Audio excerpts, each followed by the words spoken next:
Assalamualaikum warahmatullahi wabarakatuh. Perkenalkan, nama saya Nur Laili, peserta pelatihan dasar CPNS golongan 3, angkatan 5, kelompok 1 dengan NDH 5.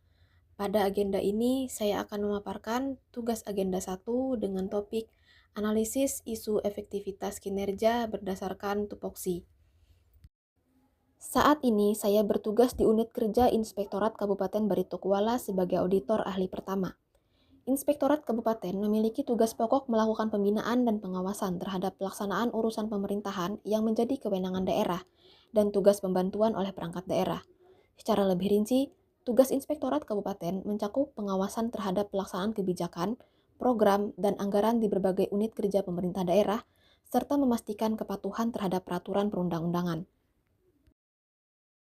Adapun pokok bahasan yang menjadi fokus pada presentasi ini yaitu yang pertama, tugas pokok auditor, yang kedua, isu efektivitas kinerja berdasarkan tupoksi, yang ketiga, analisis akar masalah menggunakan metode Fishbone, dan yang terakhir yaitu alternatif solusi setiap akar masalah.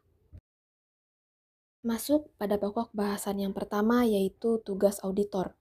Uraian kegiatan tugas Jabatan Fungsional Auditor Ahli Pertama menurut Permenpan RB nomor 48 tahun 2022, yaitu yang pertama, mengidentifikasi data atau bahan dalam rangka penyusunan rencana strategis pengawasan intern.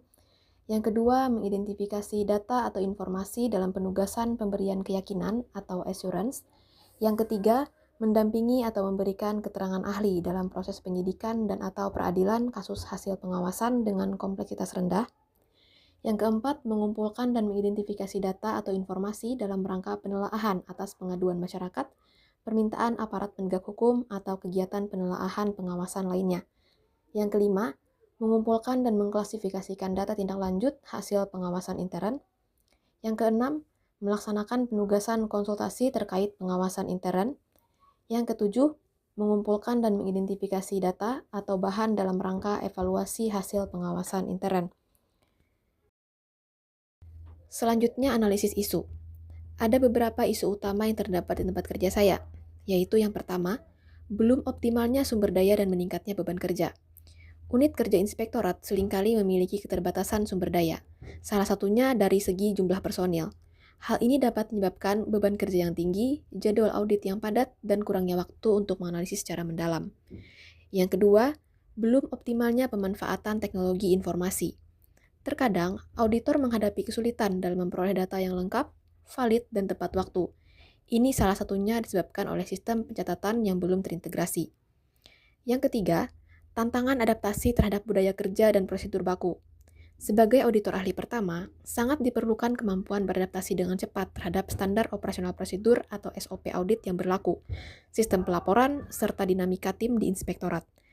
Keempat, belum optimalnya komunikasi internal maupun eksternal. Sebagai auditor ahli pertama, mungkin kendala yang dihadapi adalah tantangan dalam membangun hubungan baik dan berkomunikasi secara efektif.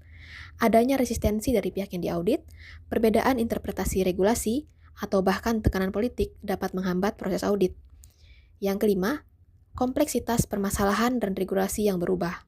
Auditor di Inspektorat Kabupaten menghadapi kompleksitas permasalahan yang beragam, mulai dari isu keuangan, aset, kinerja program, hingga kepatuhan terhadap peraturan.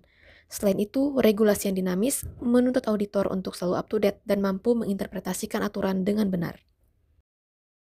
Selanjutnya, matriks penilaian kualitas isu dengan analisis APKL. APKL adalah teknik analisis yang digunakan untuk mengidentifikasi dan menganalisis isu, terutama dalam konteks aktualisasi diri atau penyelesaian masalah di lingkungan kerja. A, yaitu aktual, P, problematik, K, kekhalayakan, L, layak. Masing-masing ini diberikan skor yaitu 5 sangat besar, 4 besar, 3 sedang, 2 kecil, 1 sangat kecil. Masing-masing masalah yang sudah diidentifikasi akan diberikan total skor dan perankingan. Yang pertama, belum optimalnya sumber daya dan meningkatnya beban kerja, total skor 15 dengan peringkat ke-1. 2. Belum optimalnya pemanfaatan teknologi informasi, skor 14 dengan peringkat kedua. 3. Tantangan adaptasi terhadap budaya kerja dan prosedur baku, total skor 10 dengan peringkat 4. Keempat, belum optimalnya komunikasi internal maupun eksternal, skor total 13 dengan peringkat ketiga. 5. Kompleksitas permasalahan dan regulasi yang berubah, total skor 9 dengan peringkat kelima. Selanjutnya, matriks penilaian quality issue dengan teknik USG. USG adalah salah satu cara untuk menentukan masalah dengan menilai tingkat urgensi, keseriusan, dan pertumbuhan masalah. Masalah dengan skor total tertinggi dari ketiga aspek tersebut dianggap sebagai prioritas utama. U atau urgency, S seriousness, G atau growth. Berdasarkan 5 masalah yang sudah dianalisis dengan teknik APKL, dihasilkan 3 masalah dengan skor tertinggi. 3 masalah tersebut yaitu yang pertama, belum optimalnya sumber daya dan meningkatnya beban kerja. Total skor USG 12. Yang kedua, belum optimalnya pemanfaatan teknologi informasi dengan skor USG 10. Yang ketiga, belum optimalnya komunikasi internal maupun eksternal, total skor USG 9. Sehingga diperoleh total skor dengan nilai tertinggi adalah belum optimalnya sumber daya dan meningkatnya beban kerja.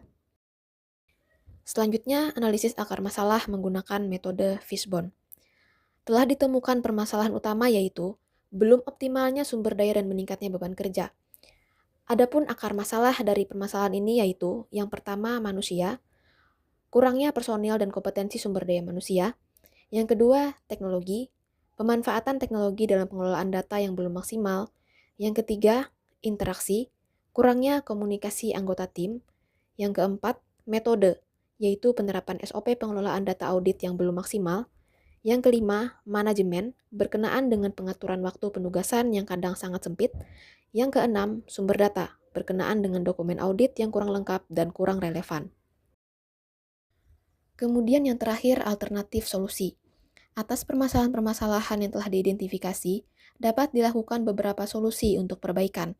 Yang pertama untuk kategori manusia, dengan permasalahan kurangnya personil dan kompetensi sumber daya manusia, dapat dilakukan dengan solusi merekrut pegawai baru yang memiliki kompetensi yang sesuai dan mengadakan pelatihan untuk peningkatan kompetensi secara berkala. Kategori yang kedua, teknologi.